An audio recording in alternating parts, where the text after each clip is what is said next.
Hello నమస్తే. నేను journalist YNR. ఆంధ్రప్రదేశ్‌లో బియ్యం చుట్టూ రచ్చ చూస్తున్నాం. ఏంటి అసలు ఈ బియ్యం గొడవ, బియ్యం కథ ఏంటో డీటెయిల్‌గా ఒకసారి మాట్లాడుకుందాం ఈరోజు వీడియోలో. ఆంధ్రప్రదేశ్‌లో రేషన్ బియ్యాన్ని అక్రమంగా విదేశాలకు తరలిస్తున్నారు. ఇలా తరలించటం కోసం కాకినాడ పోర్ట్ ఒక కేంద్రంగా మారుతోంది. కాకినాడ పోర్ట్ నుంచి ఇక్కడ నుంచి తరలించిన బియ్యాన్ని వేరే దేశాల్లో రూ. 70కి పైగా అమ్ముకుంటున్నారు. సో, దీనివల్ల నష్టం జరుగుతోంది. ఈ అక్రమ రవాణాని ఆపాలి. ఈ అక్రమ రవాణా వెనక వైసీపీ నేతలున్నారు అంటూ కూటమికి సంబంధించిన నేతలు మాట్లాడుతూ ఉన్నారు. సో, వైసీపీ అధికారంలో ఉన్న సమయంలో చాలా సందర్భాల్లో చాలా సార్లు ఈ విషయం పైన చర్చించాం. ద్వారంపూడి చంద్రశేఖర్ రెడ్డి కాకినాడ పోర్ట్ నుంచి చాలా పెద్ద ఎత్తున ఈ రేషన్ బియ్యాన్ని విదేశాలకు పంపిస్తున్నాడు అని. సో, ఈ రేషన్ బియ్యం ఏంటి? అసలు రేషన్ బియ్యం అక్కడికెందుకెళ్తున్నాయి? రేషన్ బియ్యం ప్రతి ఇంటికి తిరిగి వ్యాన్ల ద్వారా ఇంటి దగ్గరికి తీసుకెళ్ళి రేషన్ బియ్యం ఇస్తే, ఈ రేషన్ బియ్యం పోర్ట్ దాకా ఎలా ఎళ్తుంది? ఎందుకెళ్తుంది? అనేది ప్రశ్న. పేదవాళ్లకు తక్కువ ధరకు బియ్యం ఇవ్వడం కోసం పెట్టిన పథకం. ఆహార భద్రత కోసం పెట్టిన పథకం. సో, ఆ పథకం ఈ స్థాయిలో వందల టన్నులు, వేల టన్నులు ప్రతి నెల విదేశాలకు ఎళ్ళిపోతుంటే, మరిక్కడ ఆహార భద్రత, ఆహారం లేక జనాలు ఇబ్బంది పడే పరిస్థితి ఎందుకు లేకుండా పోతోంది అంటే, సో, ఈ బియ్యం ఎవరు తినట్లేదు. ఆంధ్రప్రదేశ్‌లో రేషన్ బియ్యం తినే వాళ్ళ సంఖ్య గణనీయంగా తగ్గిపోయింది. ఈరోజు కాదు, చాలా సంవత్సరాలుగా. ఆంధ్రప్రదేశ్ నుంచి బియ్యం అక్రమ రవాణా జరుగుతోంది. ఈరోజు కాదు, దాదాపు 10, 15 ఏళ్లగా. ఎప్పటినుంచో జరుగుతోంది. సో, అది విదేశాలకు తరలించే స్థాయిలో గతంలో లేకపోవచ్చు. ఆ తర్వాత విదేశాలకు తరలిస్తున్నారు. ఈవెన్ తెలంగాణ నుంచి కూడా ఈ రోజుకి కూడా ప్రతి నియోజకవర్గం నుంచి రేషన్ బియ్యాన్ని ఇక్కడి నుంచి అక్రమంగా తరలించి, నాకు తెలిసి కాకినాడకు పోతున్న బియ్యంలో తెలంగాణ నుంచి వెళ్తున్న బియ్యం కూడా ఉండుండొచ్చు. అయితే దీన్ని కంట్రోల్ చేయాల్సిన బాధ్యత ఎవరిది? కంట్రోల్ ఎందుకు చేయట్లేదు? దీనికి బాధితులెవరు? ఏదైనా ఒక క్రైమ్ జరిగినప్పుడు దానికి బాధితులుంటారు. ఒక హత్య జరిగితే చనిపోయిన వ్యక్తికి సంబంధించిన కుటుంబ సభ్యులు, అతను వాళ్ళంతా బాధితులుగా ఉంటారు. సో, ఏదైనా ఒక క్రైమ్ జరిగినప్పుడు బాధితులుంటారు. సో, దీనికి బాధితులెవరు? బియ్యం అక్రమ రవాణా జరగడం వల్ల నష్టం జరుగుతోంది ఎవరికి? నిజానికి పేద ప్రజలకి. పేద ప్రజల నోటి దగ్గర బియ్యం విదేశాలకు అమ్ముకుంటున్నారు అనేది జనరల్‌గా. బట్ పేద ప్రజలు ఎవరు ఎందుకొచ్చి మాట్లాడట్లేదు? సో, ఈ బియ్యాన్ని అరికట్టడం కోసం, అక్రమ రవాణాని అరికట్టడం కోసం అసలు ఏం చేయాలి? ప్రాక్టికల్‌గా మాట్లాడుకుందాం. ఆంధ్రప్రదేశ్‌లో వైసీపీ అధికారంలో ఉన్నప్పుడు కూడా బియ్యం అక్రమ రవాణా జరిగిన మాట నిజం. అంతకుముందు టీడీపీ అధికారంలో ఉన్నప్పుడు కూడా బియ్యం అక్రమ రవాణా జరిగిన మాట నిజం. ఇప్పుడు కూడా అక్రమ రవాణా జరుగుతున్న మాట నిజం.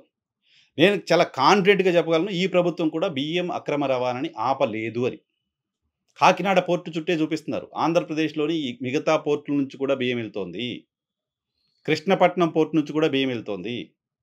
కృష్ణపట్నం పోర్ట్‌లో కూడా నిఘా పెట్టే ప్రయత్నం ఎవరు చేయట్లేదు. ద్వారంపూడి చంద్రశేఖర్ రెడ్డి అక్కడ పొలిటికల్ పర్సన్‌గా ఉన్నారు. ఆయన ఇన్వాల్వ్ అయ్యారు. వాళ్ళ బ్రదర్ ఎవరో ఇన్వాల్వ్ అయ్యారనే దానిపై రాజకీయ దుమారం చాలా క్లోజ్‌గా ఉంది కాబట్టి అక్కడ కాన్సంట్రేషన్ ఉంది.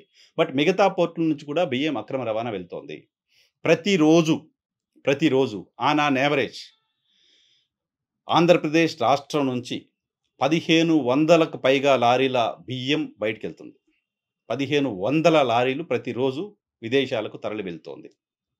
సో, ఇక్కడ దీన్ని అరికట్టడం కోసం ఏం చేయాలో మాట్లాడదాం ఇప్పుడు. అరికట్టడం కోసం ఏం చేయాల్సిన అవసరం ఉంది అంటే, సో, రేషన్ బియ్యం అక్కడికెళ్ళిన తర్వాత అక్కడి నుంచి ఎవరు తీసుకొస్తున్నారు? ఎవరు వేరే వాళ్ళకి అమ్ముతున్నారు? ప్రతి ఇంటికి తిరిగి ఈ మాఫియా బియ్యం వసూలు చేయట్లా. మీరు బియ్యం తీసుకున్నారు కదా! రేషన్ బియ్యం మాకు అమ్మేయండి, మేము ఎక్కువ డబ్బులు ఇస్తామని ప్రతి ఇంటికి తిరిగి రేషన్ మాఫియా వసూలు చేయట్లా. డైరెక్ట్‌గా డీలర్ల దగ్గర నుంచే వెళ్తోంది. కూటమి అధికారంలోకి వచ్చిన తర్వాత ఆంధ్రప్రదేశ్‌లో 99% పైగా డీలర్లంతా తెలుగుదేశం పార్టీకి సంబంధించిన వాళ్ళో, లేకపోతే కూటమికి సంబంధించిన వాళ్ళే ఉన్నారు. సో, ఆ డీలర్ల స్థాయిలోనే దీన్ని కంట్రోల్ చేయడానికి సంబంధించిన ఆస్కారం ఉంది. అక్కడ ఎందుకు చేయట్లేదు? సో, ఇన్ని వందల టన్నులు బయటికి వెళ్తుంటే ఒక్క పేదవాడు కూడా నాకు రావాల్సిన బియ్యం రాలేదు అని ఎందుకు మాట్లాడలేకపోతున్నారు? ఎందుకు మాట్లాడలేకపోతున్నారంటే వాళ్ళకి బియ్యం రావట్లేదు కానీ, ఆ బియ్యానికి సంబంధించిన డబ్బులొస్తున్నాయి ఆ పేద కుటుంబానికి కూడా. ఈ మొత్తం అవినీతిలో వాళ్ళు కూడా బాధ్యులే.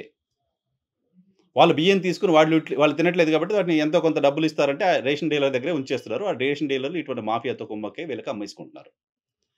నేను అథెంటిక్‌గా చెప్పగలను. ఆంధ్రప్రదేశ్‌లో ప్రతి నియోజకవర్గానికి సంబంధించి ఓ మాఫియా ఉంది. నియోజకవర్గం స్ట్రక్చరు, జిల్లా స్ట్రక్చరు, తర్వాత స్టేట్ స్ట్రక్చరు. ప్రతి నియోజకవర్గంలో అధికార పార్టీకి సంబంధించిన నాయకులకు రేషన్ బియ్యం మామూళ్ళు వెళ్తున్నాయి. అధికార పార్టీ ఎవరు అధికారంలో ఉన్నా వాళ్ళకెళ్తున్నాయి. అధికార పార్టీ నాయకులకు, నియోజకవర్గాల్లో ప్రధానంగా ఎమ్మెల్యేలకు రేషన్ బియ్యం అనేది ఒక ఆదాయ వనరుగా మారిపోయింది. నియోజకవర్గంలో ఆఫీసర్లు ఎవరు తనిఖీలు చేయకుండా చూడండి చాలు. నియోజకవర్గంలో ఎవరు వచ్చి మా బియ్యం అక్రమ రవాణాని ఆపకుండా ఉండండి చాలు. మీకింత ఇస్తాం అని లక్షల్లో ముట్ట చెప్తున్న మాట నిజం. ఆంధ్రప్రదేశ్‌కి సంబంధించిన 85-90% మంది ఎమ్మెల్యేలు ఇలా డబ్బులు తీసుకుంటున్నారు అనేది అందరూ మాట్లాడుకుంటున్న మాటే. ఇది బహిరంగ రహస్యం. కొత్తగా గెలిచిన ఎమ్మెల్యేల దగ్గరికి వెళ్లి రేషన్ బియ్యం మేము అక్రమంగా వ్యాపారం చేసుకుంటాం. మీకు పలానా ఇస్తాం. మమ్మల్ని కాపాడండి సార్ అంటూ చాలామంది అప్రోచ్ అయితే కొత్తగా ఎలక్ట్ అయిన ఎమ్మెల్యేలు ఆశ్చర్యపోయి ఓహో! ఇలా గూడా ఉంటుందా అని షేర్ చేసుకోవడం గూడా నేను చూసా. కాబట్టి దీన్ని అరికట్టడం కోసం చేయాల్సిందేంటి అంటే రేషన్ కార్డుకి మిగతా సంక్షేమ కార్యక్రమాలకి మధ్య లింక్ తీసేయాలి. రేషన్ కార్డ్ ఉన్న వాళ్ళకే సంక్షేమ కార్యక్రమం అనేది మనం ఒక క్రైటీరియా పెట్టడం వల్ల ఇష్టం ఉన్నా లేకపోయినా, బియ్యం అవసరం ఉన్నా లేకపోయినా రేషన్ కార్డ్‌ని అట్టిపెట్టుకుంటున్నారు చాలామంది. సో, రేషన్ కార్డ్‌తో సంబంధం లేకుండా సంక్షేమ కార్యక్రమాలకు వేరే ఏమైనా క్రైటీరియా పెడితే చాలామంది రేషన్ కార్డ్‌లు వదిలేస్తారు, తీసుకోరు. సో, అప్పుడు ఈ అక్రమంగా ఉన్న కార్డులు తొలగించడానికి సంబంధించిన ఆస్కారం దొరుకుతుంది. తాము తినకపోయినా రేషన్ కార్డ్‌ని అలాగే అట్టి ఎందుకు పెట్టుకుంటున్నారంటే మిగతా సంక్షేమ కార్యక్రమాలు ఏమైనా పోతాయేమో, మనం బీపీఎల్ కంటే డౌన్ ఉన్నామనే దానికి రేషన్ కార్డ్ ఒక ఎగ్జాంపుల్ కదా! దానికోసమని చాలామంది రేషన్ కార్డులని హోల్డ్ చేసి పెట్టుకుంటూ ఉన్నారు. సో, అలా రేషన్ కార్డులు హోల్డ్ చేసి పెట్టుకున్న వాళ్ళంతా వస్తుంది బియ్యం. మీరు తీసుకోకపోతే మీకు ఎంతో కొంత డబ్బులు ఇస్తామని డీలర్ చెప్తాడు. వాళ్ళు చేసేస్తున్నారు. సో, ఈ మొత్తం కట్టడి చేయాల్సింది రేషన్ షాప్ దగ్గర కదా! ప్రభుత్వం అక్రమంగా తరలిస్తున్నారని పోర్టుల దగ్గర పోయి డిప్యూటీ సీఎం పవన్ కళ్యాణ్ గారు గొడవ చేస్తున్నారు. శాఖ కూడా పవన్ కళ్యాణ్ గారి వాళ్ళ పార్టీకి సంబంధించిన వ్యక్తి నిర్వహిస్తున్నారు మనోహర్ గారు. సో, రేషన్ డీలర్ దగ్గరే మీరు ఆపగలిగితే ఈ కరప్షన్‌ని, ఈ అక్రమ రవాణాని అసలు పోర్ట్ దాకా పోయే అవసరం లేదు. రేషన్ డీలర్లంతా మీ పార్టీకి సంబంధించిన వాళ్ళే ఉన్నారు. మీకో విజిలెన్స్ ఉంది. సివిల్ సప్లైకి సెపరేట్ విజిలెన్స్ ఉంటుంది. ఏ రేషన్ షాప్ దగ్గర ఎంతమంది కార్డ్స్ ఉన్నాయి, ఆ కార్డ్స్ ప్రాపర్‌గా ఇంటికెళ్ళాయా లేదా అనేది మీరు విజిలెన్స్ మానిటరింగ్ చేయొచ్చు. ఆ పని చేస్తే అసలు ఎవరు కొనుక్కునే పరిస్థితి ఉండదు. అధికార పార్టీలకు సంబంధించిన ఎమ్మెల్యేలు మామూలు తీసుకొని ఈ రేషన్ అక్రమ రవాణాని ప్రోత్సహిస్తున్నారనే మాట నిజం. ఆ ఎమ్మెల్యేలకు అటువంటి ఆదాయం పోతుంది కాబట్టి వాళ్ళు కూడా దీన్ని ఎంకరేజ్ చేస్తున్నారు. ఆ తర్వాత పోర్టు దాకా పోతోంది. ఆ తర్వాత ఎళ్ళిపోతోంది. ఇది ఒక పార్టీ చేసేది కాదు. ఒక వ్యక్తి చేసేది కాదు. ఇది ఒక సిస్టమ్‌గా మారిపోయింది. ఈ సిస్టమ్‌ని ఎక్కడైతే వాటర్ వస్తుందో ఆ వాటర్ దగ్గర ట్యాప్ ఆపేస్తే మొత్తం కరప్షన్ ఉండదు. ఆ ట్యాప్ ఏంటి అంటే రేషన్ అవసరం లేని వాళ్ళకి కూడా మనం రేషన్ ఇచ్చే ప్రయత్నం చేస్తున్నాం. వాళ్ళకి ఎందుకు అవసరం లేకపోయినా తీసుకునే పరిస్థితి వస్తుందంటే రేషన్ కార్డ్ ఉంది. రేషన్ కార్డ్ లేకపోతే ఉంటే మిగతా సంక్షేమ కార్యక్రమాలొస్తాయి. సో, తెల్ల కార్డు కేవలం బియ్యం కోసమైతే చాలామంది దాన్ని ఉంచుకునే పరిస్థితి లేదు. కాబట్టి ఈ మొత్తం వ్యవహారాన్ని ఆపాలంటే, ఈ బియ్యం కరప్షన్ తగ్గిపోవాలంటే, బియ్యం అక్రమ రవాణా ఆగిపోవాలంటే చేయాల్సింది మన డీలర్ లెవెల్ నుంచి జరగాల్సిన అవసరం ఉంది. సో, ఈ మిగతా సంక్షేమ కార్యక్రమాలకు రేషన్ కార్డుకు మధ్య ఆ లింక్‌ని ఆపేయాల్సిన అవసరం ఉంది. అప్పుడు న్యాచురల్‌గానే దీనికి సంబంధించిన ఈ ఫ్లో అంతా పూర్తిగా ఆగిపోయే పరిస్థితి ఉంటుంది. 10 ఏళ్ల క్రితం 10, 12 ఏళ్ల క్రితమే ఉమ్మడి రాష్ట్రంలో నాకు గుర్తున్నంత వరకు రేషన్ బియ్యం అక్రమంగా తరలిపోతోందని, ఆ రేషన్ తీసుకెళ్ళే లారీలకి జీపీఆర్ఎస్ పెట్టేవాళ్ళు.